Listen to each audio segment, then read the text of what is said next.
한 해를 끝마치고 새해가 밝았을 때 사람들은 저마다 새로운 다짐을 하곤 합니다. 어떤 사람은 공부를 더 열심히 해야겠다는 다짐, 또 어떤 사람은 담배나 술을 끊어야겠다는 다짐, 그리고 아마도 많은 사람들이 이것을 다짐하곤 하는데 바로 다이어트입니다. 현대인들은 꽤 오래전부터 뚠뚠한 살을 빼기 위해 혹은 건강한 몸을 만들기 위해 다이어트와의 전쟁을 벌이곤 했는데요. 눈앞에 있는 치킨과 피자의 유혹을 참아가면서 샐러드를 먹는 인내와 고통은 지구상 수많은 동물 중 오직 인간만 겪는 독특한 경험일 것입니다. 본래 인간이란 동물은 동물성 먹이와 식물성 먹이를 고루 먹는 잡식 동물에 속하지만 이놈의 다이어트 때문에 적지 않은 사람들은 동물성 먹이를 피하고 최대한 식물성 먹이 위주의 채소 식단을 꾸리기도 하는데, 종교적인 이유나 본인의 신념으로 인해 채식을 하는 사람들도 있지만 보통은 살을 빼기 위한 다이어트의 경우가 많을 것입니다.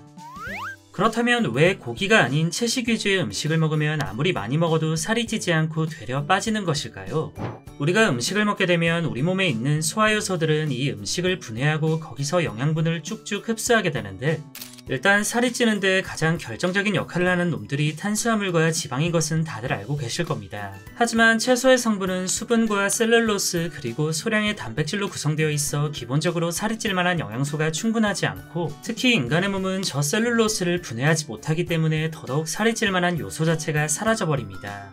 식물의 세포는 동물 세포와 달리 세포벽이라고 하는 하나의 벽이 존재하는데요. 이 세포벽은 앞서 말씀드린 셀룰로스란 성분으로 구성되어 있으며, 얘는 워낙 딱딱하기 때문에 대부분의 동물들은 이 셀룰로스를 소화시키기 힘든 빈약한 소화기관을 가지고 있습니다. 그래서 인간은 채소를 아무리 먹어도 여기서 충분한 영양소를 뽑아낼 수 없기 때문에 그대로 응가로 배출하게 되고, 그 결과 살이 찔려야 찔 수 없는 조건이 만들어지는 것입니다. 그럼 인간은 채식을 할 필요가 없는 건가요? 그렇다고 또 그런 건 아닙니다. 우리 몸은 비록 셀룰로스를 소화하진 못하지만 채소가 우리 몸에 들어오는 것만으로도 체내에 살고 있는 미생물들에게 긍정적인 영향을 주는데, 이는 대장암 등의 질병을 예방해줄 뿐만 아니라 콜레스테롤의 흡수를 막아주기 때문에 성인병을 예방하는 효과도 있습니다.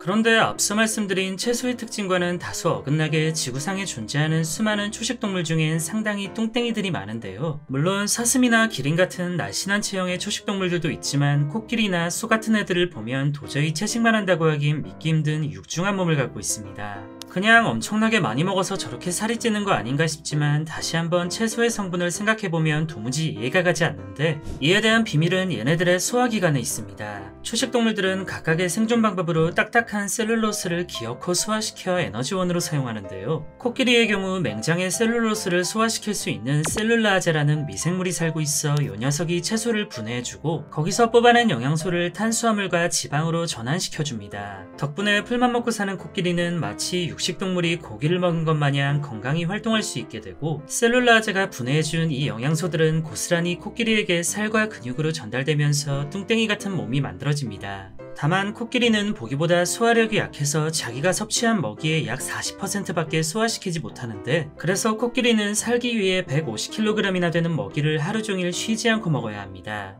반면 비슷한 뚱땡이인 소는 코끼리처럼 셀룰라제가 존재하지 않아 조금 다른 방식으로 셀룰로스를 소화시키는데요. 소뿐만 아니라 기린이나 사슴, 낙타 등 여러 개의 위를 가진 반추 동물들은 되새김질을 하는 방법으로 셀룰로스를 소화시킵니다.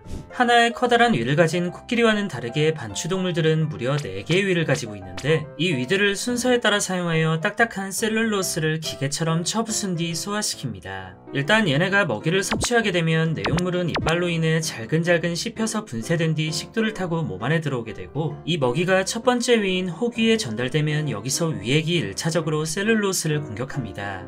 그리고 잔뜩 공격받은 이 음식물은 소화를 돕는 미생물이 가득 찬 두 번째 위인 벌집 위에 전달되어 또 한 번 분해 공격이 가해지는데요. 이 정도 했으면 충분하지 않을까 싶지만 셀룰로스는 생각 이상으로 단단하기 때문에 완벽하게 소화시키기 위해선 추가적인 공격을 해야 합니다. 이미 2개의 위에서 공격받은 셀룰로스는 형태만 보면 만신창이가 되었지만 그 속은 아직 끈질기게 버티고 있기 때문에 반추동물들은 이것을 다시 식도를 타고 올린 뒤 이빨로 더 잘게 분쇄시킵니다. 이 과정이 바로 반추동물들의 특징이라고도 할 수 있는 되새김질이며, 몇 번의 반복된 씹힘 끝에 거의 완벽히 부서진 음식물은 다시 식도를 타고 내려가 세 번째 위인 겹주름이, 그리고 네 번째 위인 주름이를 거쳐 장으로 전달되어 비로소 소화됩니다. 문득 드는 생각인데, 이렇게 복잡한 과정을 거칠 바에야 그냥 고기를 먹으면 되는 거 아니...